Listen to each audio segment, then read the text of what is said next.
Hello and welcome to another Atypical Philosopher video with myself, Jonathan MSP. It's a little bit later today due to, children and stuff and having to do things in real life. Not that this isn't real life. This is very, very real. So what do I have to say today? Well, first of all, there have been the usual overnight attacks in certain cities around Ukraine. Something that's been obviously ongoing for an awful long time. There are, hits on Zhytomyr, Ivano-Frankivsk, Dnipro, Kyiv, again attacking energy installations. There are missiles being sort of blown up in midair, all the kind of stuff that we've seen for the last sort of few days. As many as the Ukrainians managed to shoot down, ones obviously get through and cause problems in often in residential areas, but there are, whether this vegetable warehouse in Zaporizhia was the intended target, it's still, I guess, attacking the ability to provide food. I guess you could argue that this constitutes human rights violation in attacking civilian infrastructure that will affect the lives of civilians. So those sort of debates will rage. Russia seems to be fairly carefree in kind of who it targets and who it attacks and who it kills and who it disadvantages. But there you go. That's the nature of the beast. So, as a result of these, some people have called them swarms of Iranian drones. They're not technically that. They're not working together. They are just lots and lots of Iranian drones. The Iranians have said they're not ours, and some people are saying they're actually Russian constructed drones. But I don't think too many people are buying it. There's protests against the Iranian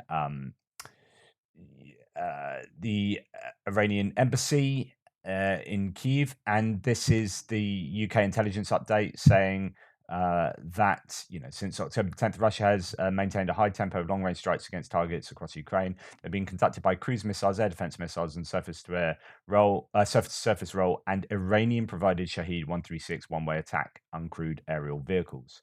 In other words, Iranian kamikaze drones. And this is the UK intelligence saying this, so you can probably see that at least those in charge in the UK think they're Iranian drones. So yeah, the likelihood is that that's exactly what they are. Okay, a few notes, just one more note before I get to the front line, that the Moscow mayor has called an end to mobilization, but that is in the capital only. That's in Moscow. So no real news whether that is an end to complete or to the mobilization processes going on across Russia. Some time ago, 4 days ago, Putin did claim that the partial mobilization was going to end in 2 weeks. So it's not going to go on ad infinitum. But the nature of this form of mobilization is that it can provide whatever Putin wants it to provide. So if he wants to pick it up again and get more troops, he can. So this is the idea that will there be more than 300,000 troops in this particular wave of mobilization? And B, even if there is only 300,000 troops, he can just pick it back up again and get a bunch more, as long as no one gets up in arms about this. And I will talk about the conditions of the training camps, and the fact that, there's a video of someone with no shoes. He had his shoes nicked, his sleeping bag stolen, and the conditions in these training camps for the mobilized soldiers is absolutely terrible. Anyway, let's get to our first frontline position, which is in the Kupiansk to Kreminna front line. So just to remind you on the large map, Kupiansk to uh, Kreminna, which is this line here. Oh, one thing I will say about the Belarusian troops, the Russian troops that are supposedly amassing around here in Belarus, and what might happen, just to let you know that it's not so easy to just launch an attack from Belarus. So there are huge marshes around here, the Pinsk marshes, which are these wetlands that exist in northern Ukraine.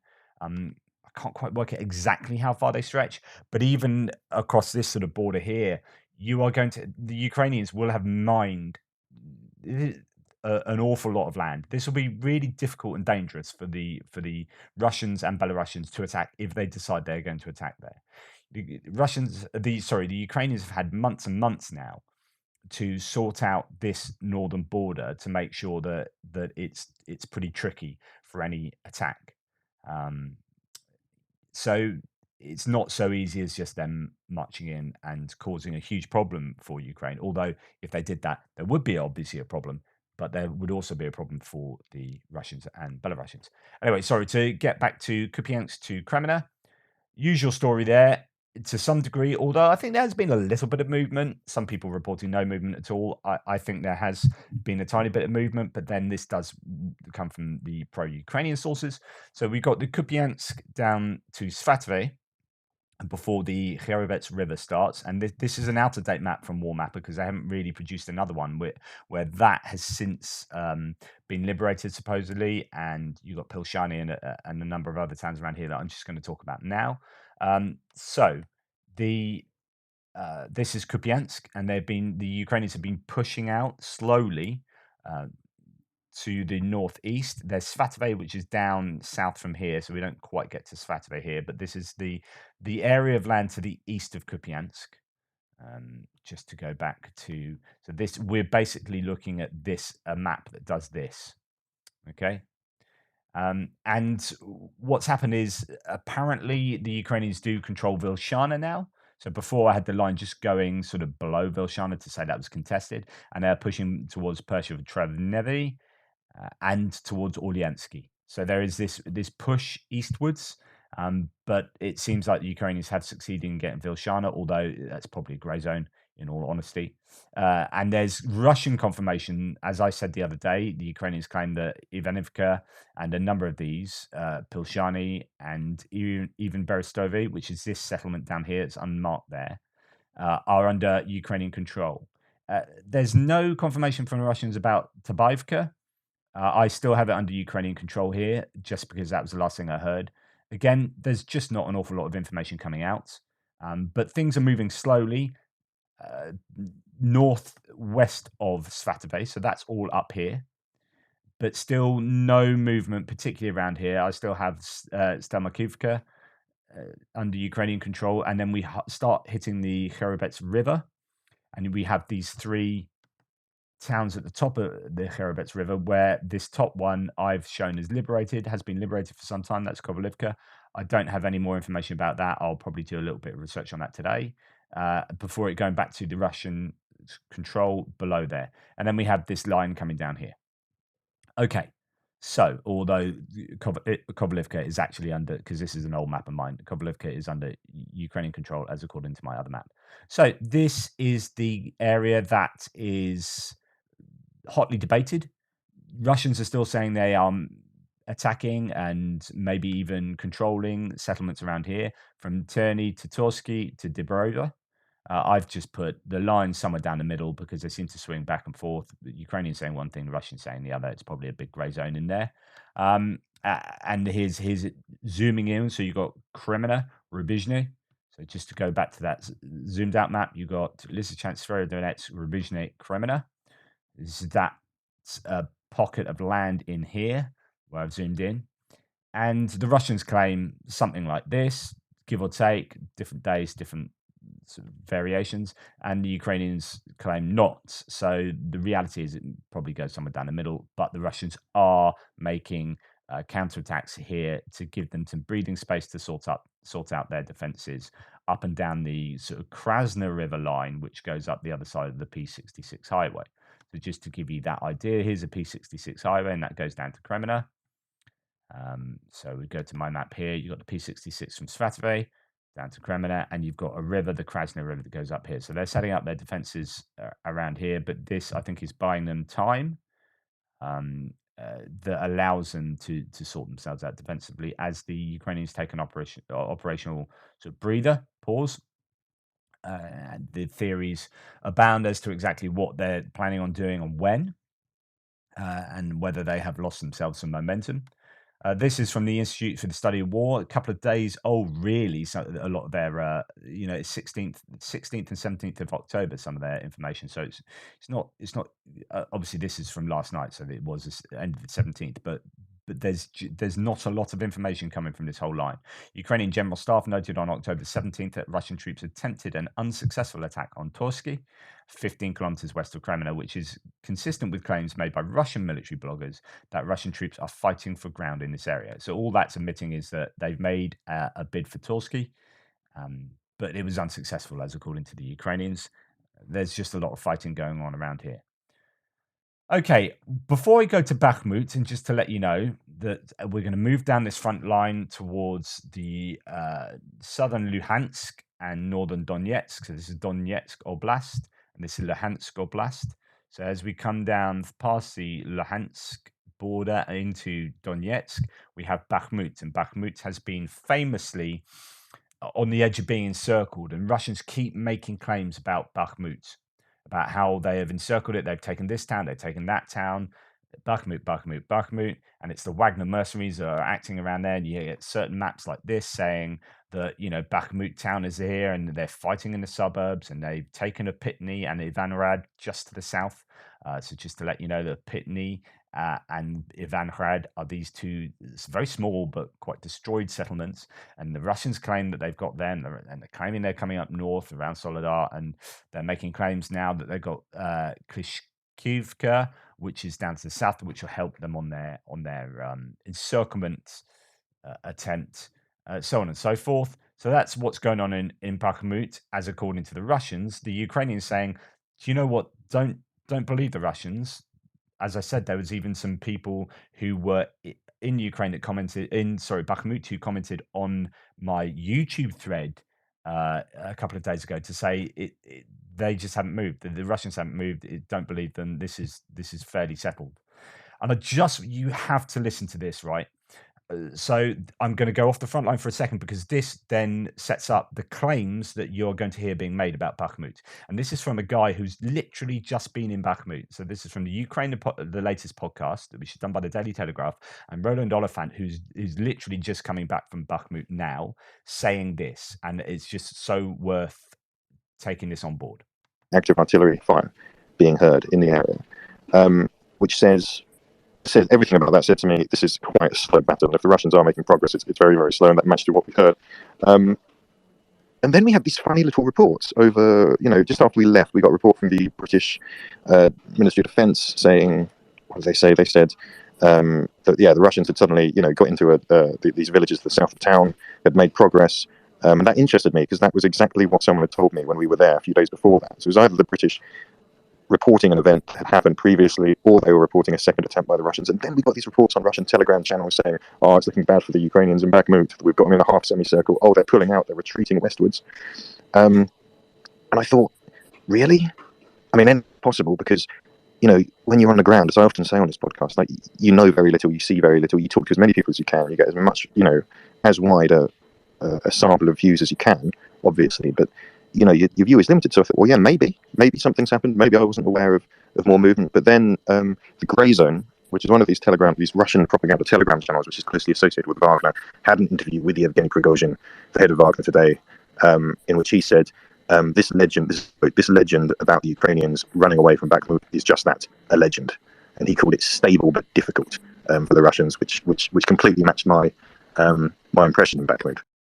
So just to pause in there, because this is absolutely fascinating. So Yevgeny Prigozhin, who is the leader of the Wagner group, yesterday, I think it must have been yesterday, maybe even the day before, said it's stable. It's a legend that the Ukrainians are running away, and they are retreating west, and that they are encircled as a semicircle. So he's going against what the military bloggers and the pro-Russian sources are saying.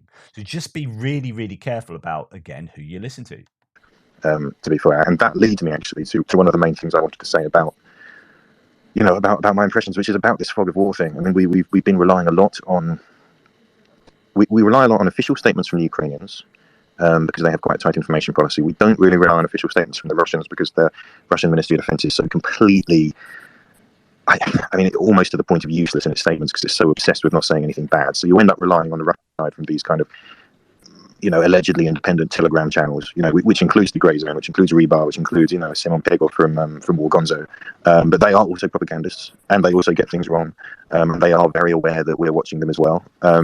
So, there is absolutely nothing that acts as a real substitute for being there on the ground, speaking to people and seeing things yourself. But the moment you leave, even if you've got telephone numbers for people, even if you've got contacts, those telephone numbers don't always work. You might not get back there. Your contact might move somewhere else. The fog of war descends again, and suddenly, the blackness is lifted. It falls again, and it can take you hours, days, sometimes weeks to actually work out what actually happened. And that is something I think everybody should bear in mind when watching this war, because it's so rapidly reported, on Twitter, on Telegram, and people get excited and they retweet things. We're all guilty of it. We've all done it at some point where we've kind of, seen something, and it maybe it confirms a belief or a hunch or a bias that we have, and one is perhaps not as cautious as one should be, and it ends up getting out too far. So everybody watching the war, be aware the basic truths do emerge, but they don't emerge immediately with lightning speed. So that's always something to bear in mind when watching this conflict. Thanks, Roland. Absolutely spot on. And giving the context to Bakhmut, but as well just saying some very general statements that are really useful, which is that when you listen to me or any other source on the internet, and they're telling you things, and this has happened, that's happened, and this has just happened, take that with a huge pinch of salt. I do keep saying this. So when the Russians say, they're taking uh, Klishchivka, and you're thinking, oh, okay, that's an interesting bit of news.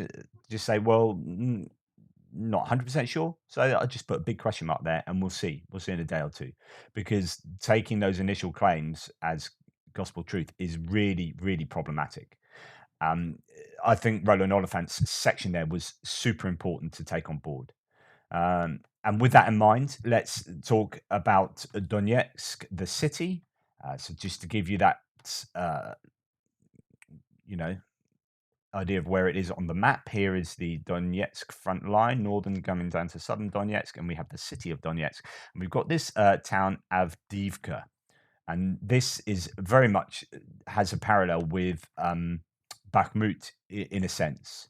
Although they've been battering on Bakhmut's doors for a long, long time now. But actually, Avdivka is only just out of Donetsk, and Donetsk has been hemmed in here by the Ukrainians, but they've been moving very, very slowly through Pisky and Pervomaisky. They're somewhere in the middle of Pervomaisky right now, literally making meters a day.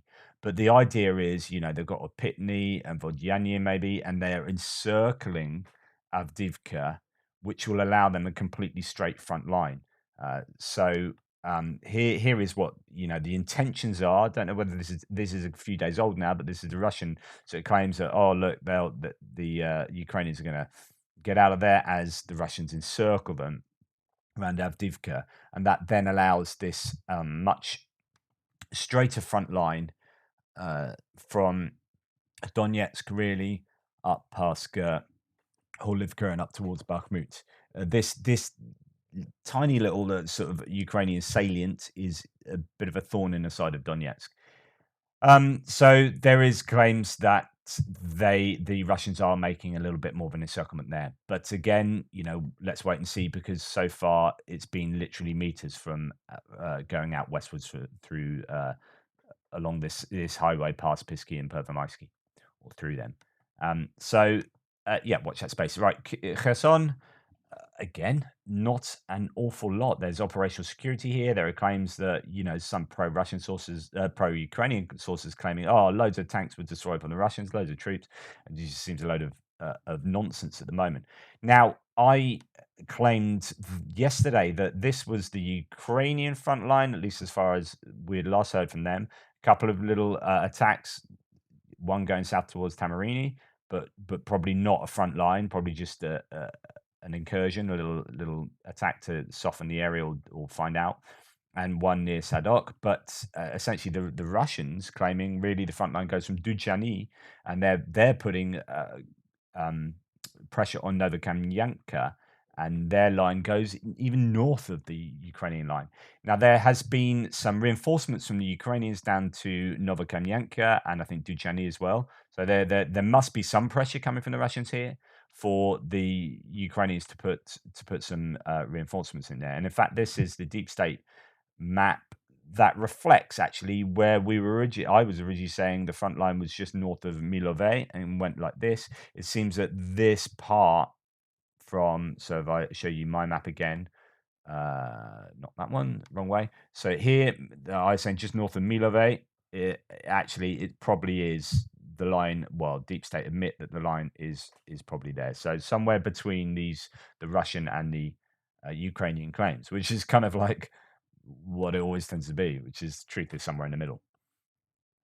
When you're having one propaganda narrative fighting against another, competing against another. And the Institute for the Study of War pretty much says that, yeah, again, not a lot is really happening. They are hitting targets around, around Kherson and Kakovka. They are hitting some targets there, and even sort of to the east, the HIMARS are still doing their stuff. Now, the Russians are continually reconstituting these bridges and crossings across the Dnipro River that have been hit by the Ukrainians consistently over the last month. But it is obviously super important for them to get that to get those supply lines working again. So again, that is just an ongoing struggle for the Russians and an ongoing target for the Ukrainians. But really, not a lot happening, and the idea is that something is going to happen. Just the question is when. There's I'll leave you with a final idea. This is something I'm toying with. Someone said it on the thread the other day, actually, that this whole Kherson front could be a way of locking in all those troops so that they can't quickly get across here. And we know, again, we still think that there's troops amassing around here and around here. So that's the Zaporizhia Oblast, and then moving over towards the Donetsk Oblast and the corner of the Zaporizhia and Donetsk Oblast. So fronts. So there are theories that, or there's some evidence that Ukrainians are amassing troops here. Could it be that the Kherson front is locking in the Russian troops so that they are unable to support these other fronts, and then the Ukrainians are actually doing some kind of feint in some way, a bit like they did up here, where they had this lightning counteroffensive and these thunder runs into Russian territory. Because all of these fronts have been weakened because the Russians have sent so many troops in the Kherson area. Could the Ukrainians be making a bid for Melitopol or Mariupol, as has been theorized previously? But the idea is that so many of the decent Russian troops are locked into Kherson that they would be unable to support any defense of such an incursion. Anyway, there you go. There are my thoughts. Thank you so much for bearing with me, and sorry for being a bit later today. Just, that's life. If you want to support me, please like, subscribe, share the video. You can join the channel. You can even buy me a coffee or get onto PayPal. All the details are down below. Or if you want to buy some Ukrainian merchandise to show your support for Ukraine, you can go to uasupporter.com/ATP. That's Atypical Philosopher. And you can look at some stuff to buy if you fancy a woman's hoodie, if that's your thing. Here you go. Some lovely Ukrainian merchandise with the ability to show your support for Ukraine. If you're pro-Ukrainian, if you are pro-Russian, then yeah, not so much. Anyway, thank you so much. Take care, and I will speak to you later in my extra video.